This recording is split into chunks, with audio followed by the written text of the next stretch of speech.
Kaya kahit na malakas yung ulan, hindi pa rin siya umaapaw. Okay na. Grabe na. So ba't siya nagsasara ng mga 9 or 10 na? Yung bulaklak. Oo. Anong ano nun? Magsasarado na yan sir.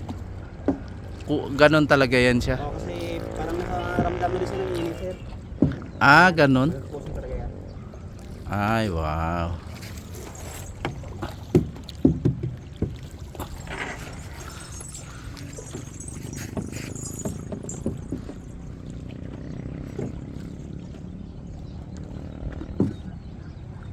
Swerte naman nasa bahay dito, no? Anong ginagawa niya, boss? Ayan sir. Anong ginagawa niya? Nag-ano ng sa amin sir, pupot. Iniiwan niya lang? Opo, iniwan. Mga tilapia na kukuha yan? Opo, kadalasan tilapia. Wow.